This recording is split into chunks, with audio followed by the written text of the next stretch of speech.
Thank you so much, Tracy and Ryan, for being here today and taking time out of your busy rehearsal schedule. How are you doing? I am doing great. Got the coffee ready to roll today, so Yeah, juiced up. we're feeling good. 1 week out from the show opening, so we're hyped. We are. It's a going great. big pressure week, isn't it? Like, this is the It week that is. everything has to come together. Yeah, Yeah, 100%. but it's getting there. I mean, you have moments a month or so in when you think, oh my God, how are we going to get there? And then all of a sudden, it's like, how do we get here? It's every show. So yeah, Every show. but it's been great. So we're really excited. I was gonna say I'm not an actor, but I feel like every week, like I remember marching band, and that last week before that big performance was always like you're just trying to nail it all down, and it all comes together in the end, and you're just kind of amazed at when it does. Oh yeah. Yes, I also did marching band. It was always that of this is going to be horrible, and then it's a magical performance at the end of wow, we got here. Well, yeah, and you're basically just walking on adrenaline alone by that time. If you don't, you get no sleep. Like I don't remember how to eat normally, but it's so exciting. It's a blast. Yeah. Especially with this show, because you're doing the Prince of Egypt, the musical, which is a huge show. You know, I've only seen clips and stuff. I've not watched the full pro shot yet, so that's on my to-do list. But from what I hear from my friend RJ, who's in the production, this is a big production. So what is that like to bring this show to stage, Tracy? Well, I mean, it's exciting for a couple of reasons. One, because no one's done it around here, so it'll be new to the theater scene, and not even really just community theater, but I think in the Metro Detroit area in general. Yeah. So that's exciting, and kind of piggybacking off of the Wicked movie, which is the same composer for this show. That kind of music, we think audiences will really like that, and it's just huge and epic and sweeping with tons of dance and huge numbers and just it's just really cool. I mean, I don't even know how to say it other than it's just huge, and it's exciting to be a part of that. Yeah, rights only just got released, I think, if I recall correctly, towards the end of last year or right around last year. So it's really special for us to be able to do this, some of the first in the time.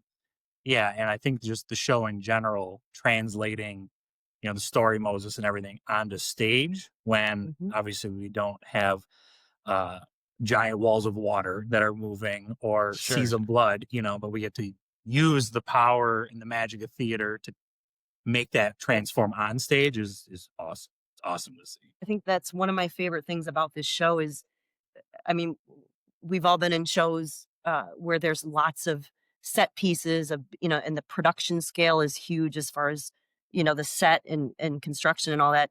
This is not one of those shows for as big as it is.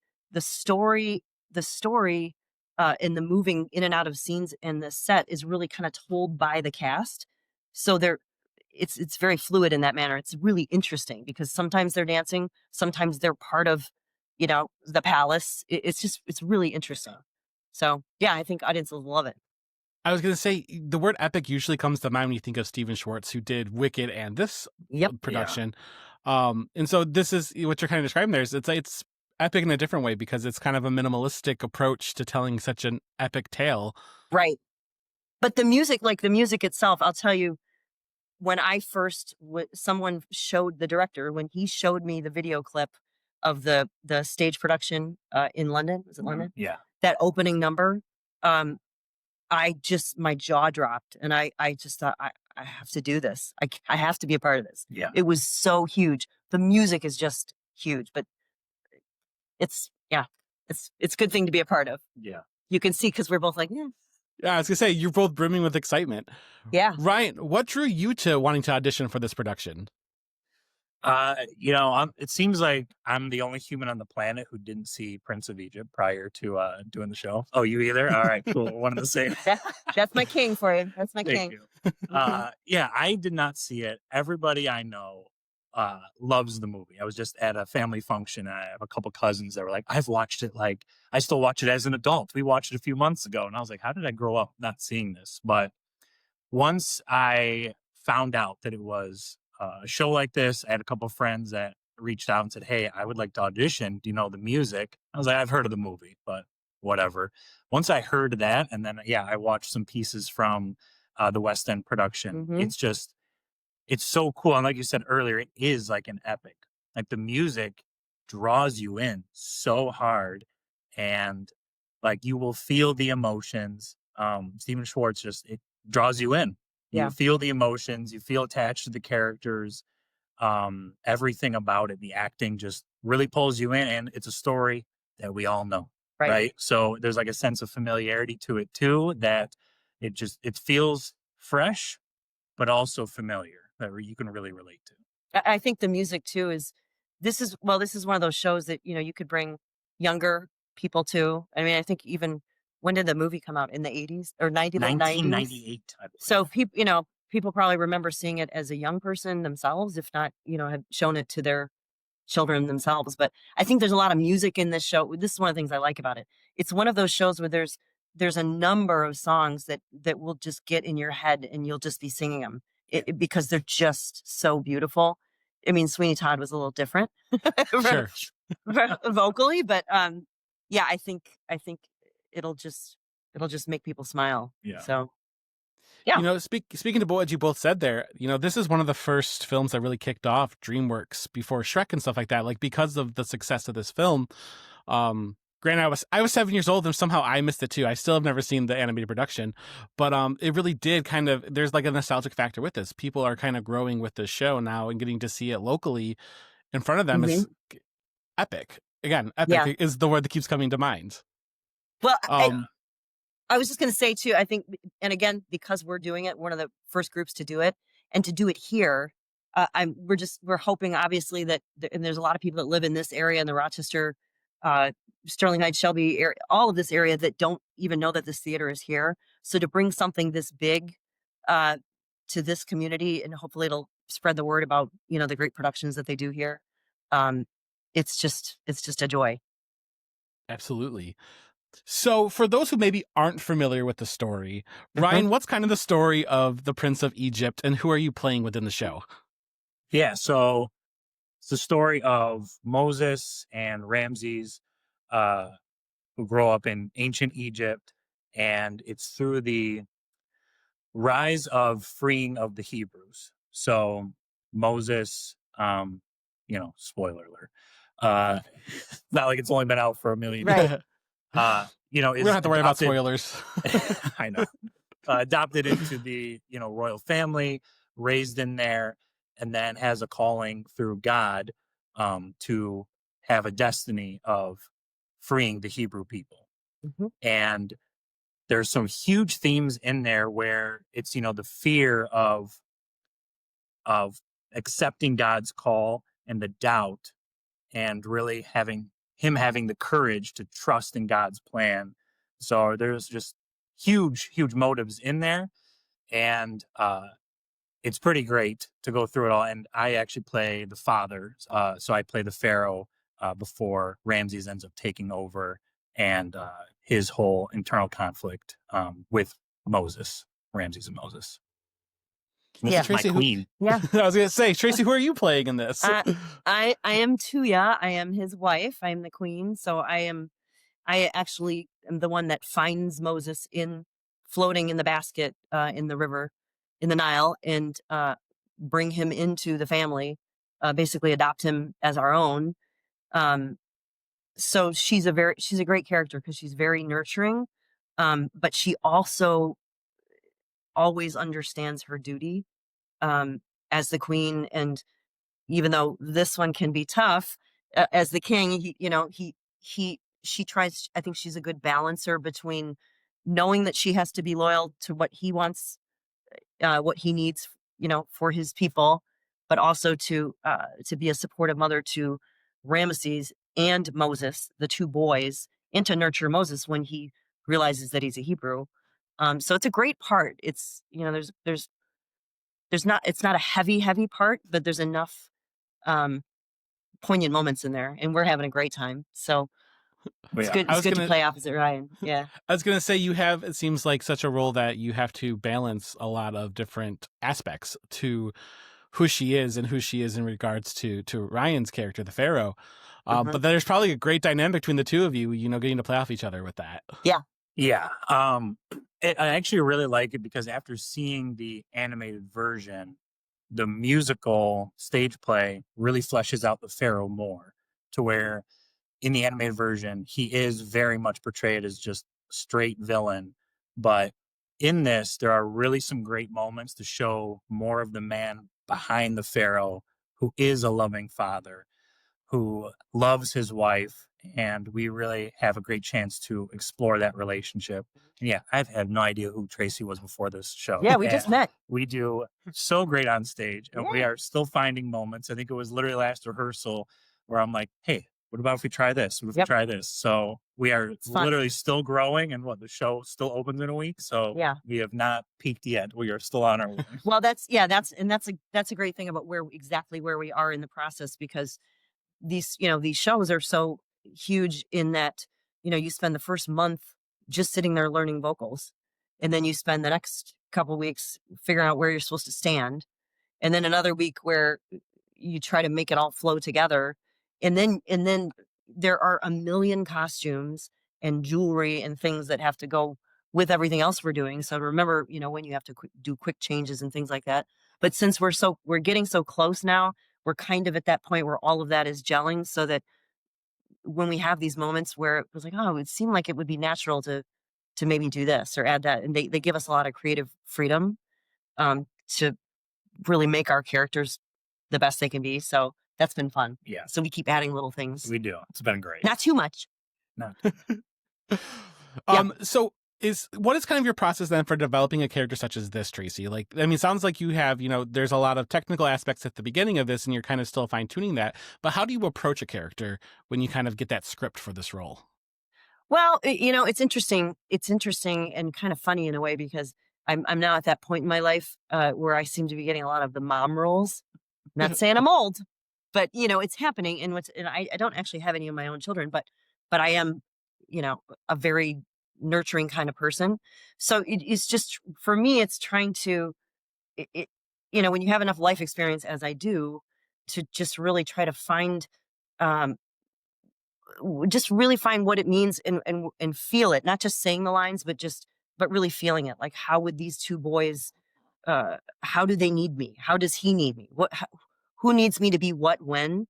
So I'm really just kind of compartmentalizing when I need to be stoic as the queen, when I need to be supportive for the sons, just, it's like subtle things like that. And it's not a huge role from a lot of lines or things, but the ones that I do have, they can all be told the right way if you're feeling it. If you're really feeling it too. So, I mean, I don't know if that really answered your question, but no, sure. But also I heard from my drama teacher back in the day that there's no such thing as small roles. So just remember that. Yeah. Well, I mean, like, I don't have to carry the show myself, but yeah, I just try to think about what in this particular role, what I need to be for each of these characters at various points in the story, and try to tell it the best way I can. How about for you? How do you develop a character such as the Pharaoh? I mean, it's really piggybacking off what I said earlier. It was exactly that. Like, after seeing the animated version, it was hard for me to just imagine that it was just a straight villain. And early on, I would just do line readings over and over, and I would literally go to Tracy and be like, I think we can probably fit in a moment here, here, here, here, here, because I would try and find moments where I'm not just some straight role. I'm not just chastising. Like, I wanted to show the love and the depth of me outside of just being a ruler. So you're like, I don't think I should be mean the whole time. Well, expand on that. Yeah. I mean, I found really great ways and good moments to where there's like breaks from the chaos to where I can really show the emotion, or maybe in, a moment of anger, I can just grab Tracy's hand or something, because she grounds him in a way. Mm-hmm. And it's not just him ruling, like, there is some extra power behind the throne. And I think he gets a lot of his power, charisma, and feeling from her as well, keeping him in check. All right, chill, calm yourself down. It's so sweet. It's true. It is true. But yeah, I think really just trying to establish the relationships with everyone else around everyone really helps me shape how I approach each scene and whatnot. Trying to find the humanity in the character. Yeah, 100%. Yes, exactly. So Tracy, you had mentioned earlier that that there's quite an interesting way that the ensemble's kind of being used in the scenes with the set. Yes.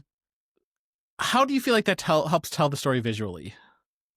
Well, I mean, I don't want to tell too much because I don't want to give it away, because Sure. there's some really They amazing, really are.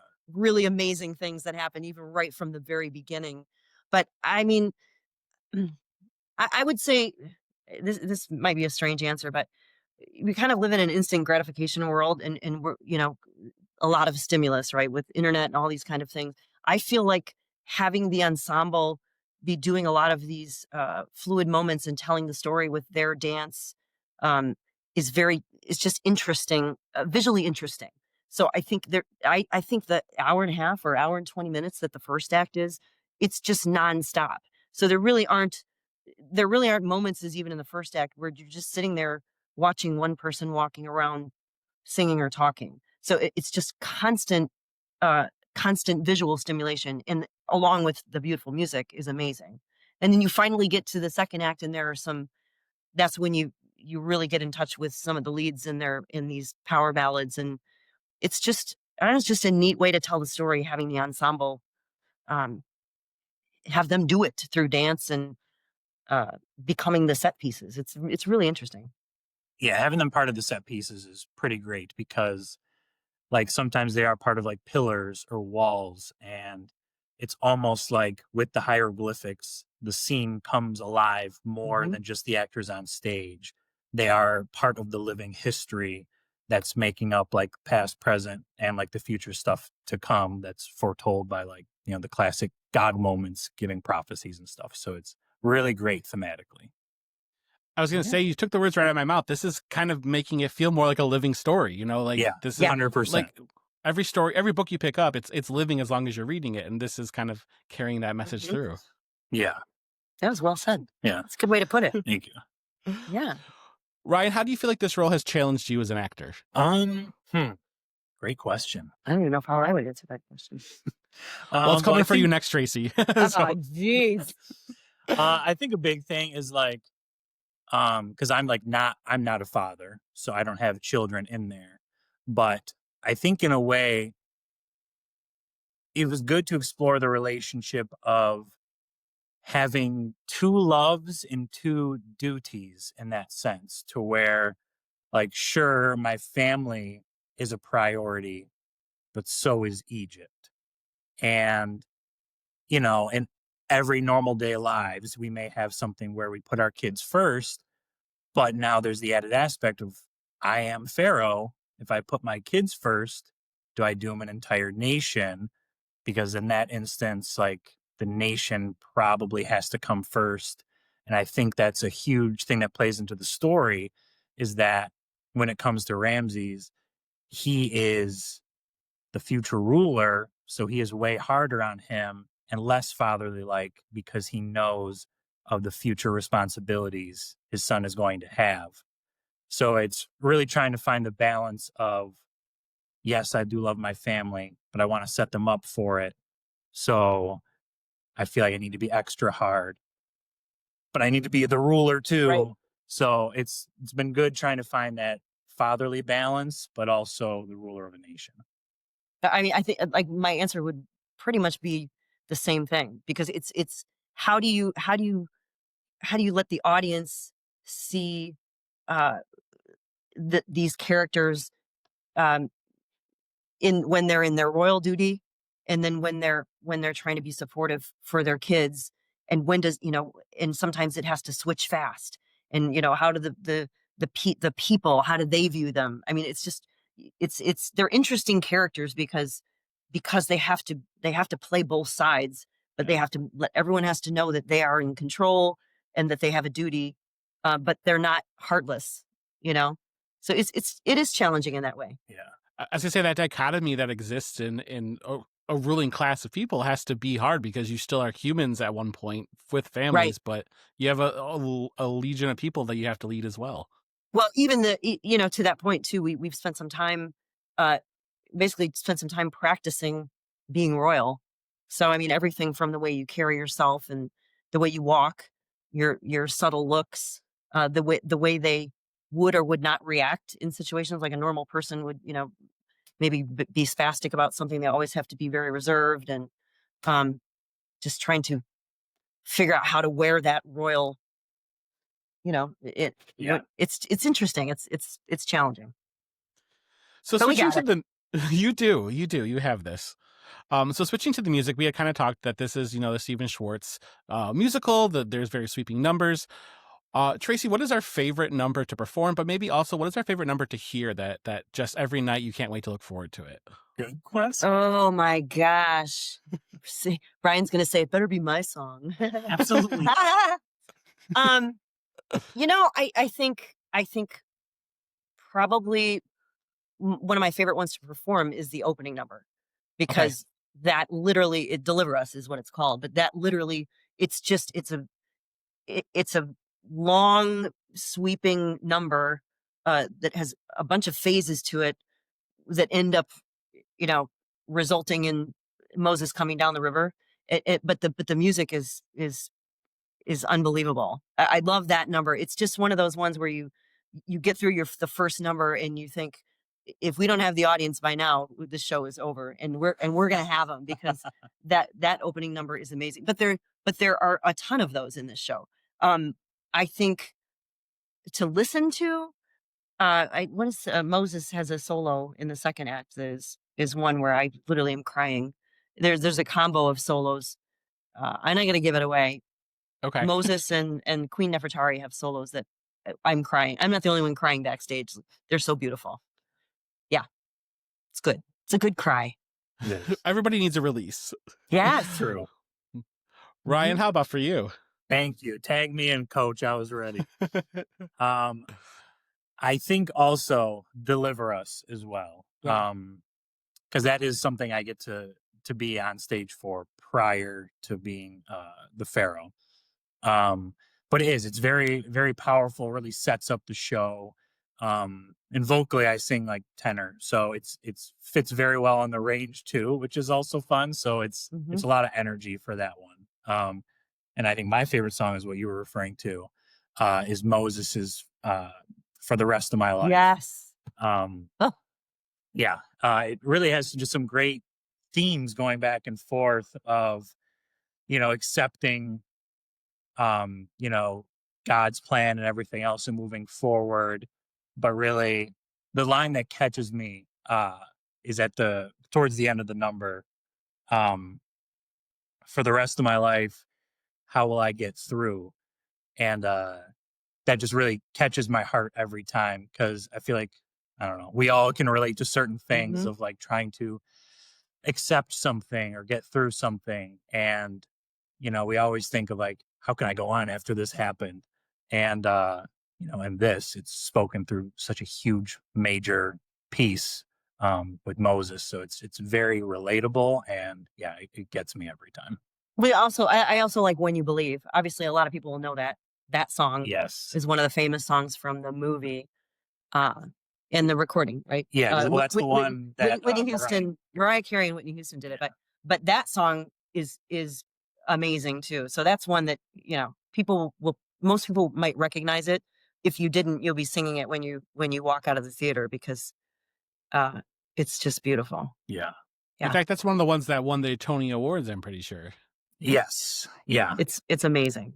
Or Academy Award, I'm sorry. Yeah, because I think it was Best Original Song. Because I think you touched on it earlier, because I think that was the first one outside of Disney and Pixar to actually win that award. Yeah. For sure. Yeah. I also want to know, Ryan, how you know my questions before I even ask them, because the next question was going to be about what themes resonate with you the most, and you were already talking about themes, and I was like, is he mind reading over there? He's like wicked smart. This one is. I do have mind powers, so I mean, it is true. That's hilarious. Well, so what themes from this show speak to you? And Ryan, you already answered, but if you have other themes that speak to you as well, feel free to throw them in here. If not, Tracy, I'm gonna let you take the floor. Go ahead, Tracy. Oh, okay. No, all right. If I think of anything bonus, I'll throw it in there.